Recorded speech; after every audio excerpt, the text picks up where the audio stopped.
Hi, I'm taking a look at the new Fuji X20 camera. This is it here, and this is the box that it comes in. I've already unboxed it for you, but I did want to show you the box. And this is it in black. It's got a real sturdy build quality, and I think in this price range, it's about $600 as of this video. This camera is going to be hard to beat in terms of all of the features that it offers, as well as the image quality that it offers. So this is the camera here. And it's an all-metal construction, and it feels very sturdy and nice in the hand in terms of the build quality. And as you can see, it's a fairly small size. It sort of fits in the palm of your hand. It's not necessarily pocketable, however, it will fit in a jacket pocket, for instance. But it also comes with a neck strap that you can attach to these lugs.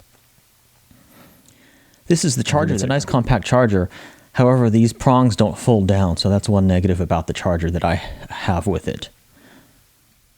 I've already got an SD card installed as well as the battery, which go in here.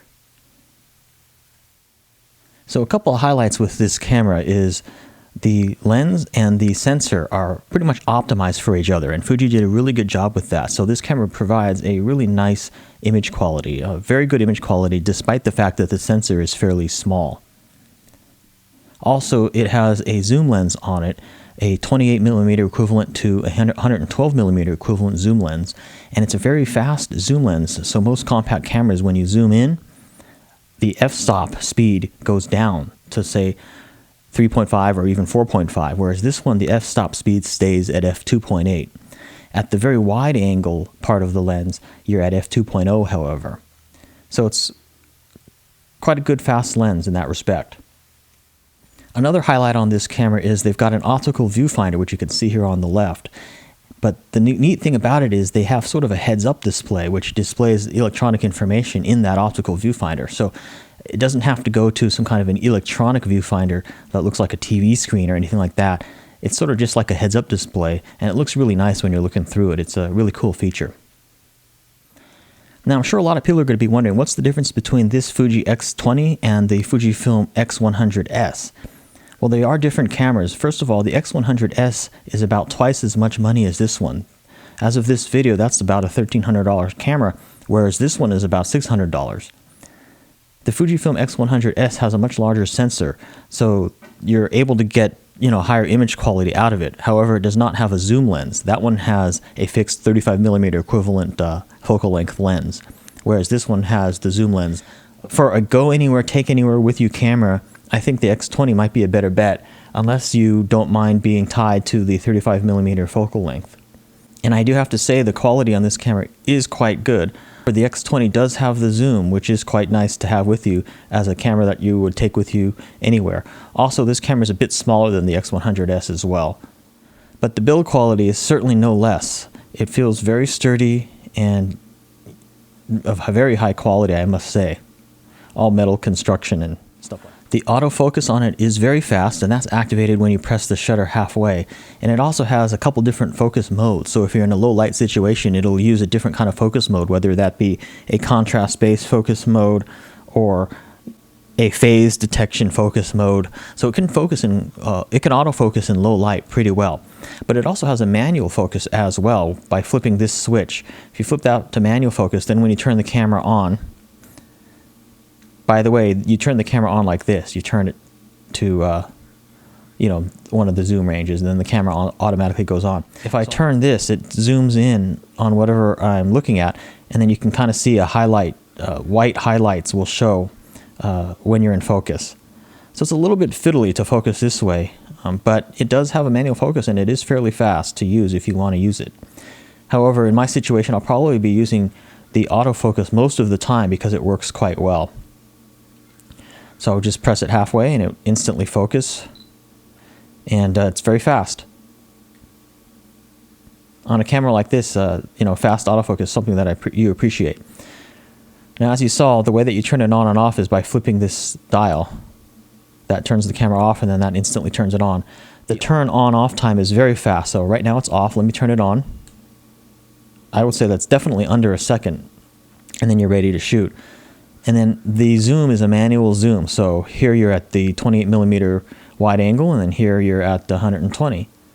And you can kind of see that in the viewfinder I can zoom very fast. Now what would be really nice in my opinion is if they made this ring programmable so that it could also be a aperture ring. Because when you're in aperture priority mode, I like to be able to use this as the f-stop selector, and then maybe I could zoom with one of these dials back here. But the way they have this set up is if you're in aperture priority mode, to change your f-stop you use this dial here. So it's a little minor inconvenience. I would prefer to be able to do my f-stops through this ring here, but they haven't done that with this camera. And I can understand that, being that this is not a very expensive camera, so they probably wanted to keep it relatively simple in terms of the lens ring. But it is sort of a unique and fun way to turn on and off the camera, and it sort of feels natural because when you have the camera off and you're ready, you want to take a picture, it feels pretty natural to just grab it and turn this ring on, and instantly your camera is on. There is not an on-off button or switch somewhere on the camera body to fiddle with, so I do like that aspect quite a bit. The menu system is fairly easy to understand, and you have a full assemblage of choices here in terms of film simulation, whether it be different black and white modes or different color modes. Of course, you can set your image quality to RAW or JPEG in very many different sizes. You can also set your dynamic range and a whole bunch of stuff, sharpness, color. I won't go through everything here, but you do have a full assemblage of choices here. Another thing this camera can do is can also shoot full 1080 video. So you've got the mode dial here on the top. I'll put that to movie mode, and then it tells you on the back screen what mode you are in. Then if I press the menu button, you can kind of see the different movie modes here. So right now I'm in the full 1080 at 60 frames a second, and as you can see, you have several different choices there for shooting videos, including 150 frames a second and 250 frames a second, which gives you very slow motion videos, which is pretty cool. However, look at the resolution on those. The resolution on those is very, very low, so it's much lower than HD.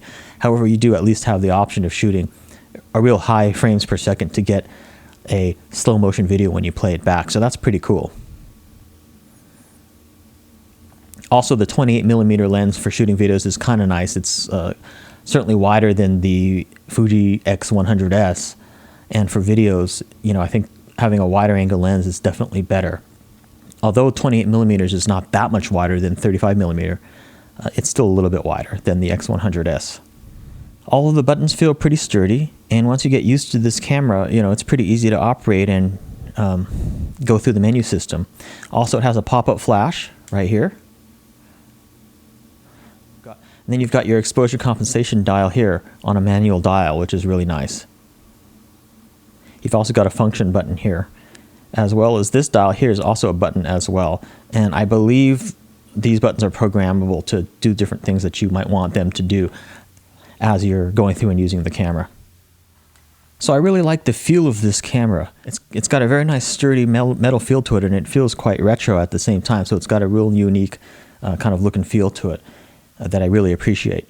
And I think in this price range, if you're looking for a small compact camera that has a zoom lens, this one's going to be hard to beat. Again, the f2.8 throughout the zoom range is quite nice and something that you don't often find in cameras with a zoom lens. Furthermore, the build quality and the image quality is really excellent. Fuji did a great job with matching the high quality lens with the sensor. So even though it's a fairly small sensor, for a camera in this price range with these features, I think this camera is going to be hard to beat. So this has been my look at the FujiFilm X20 in black. As always, if you have any questions or comments, please feel free to leave them, and thanks for watching my video.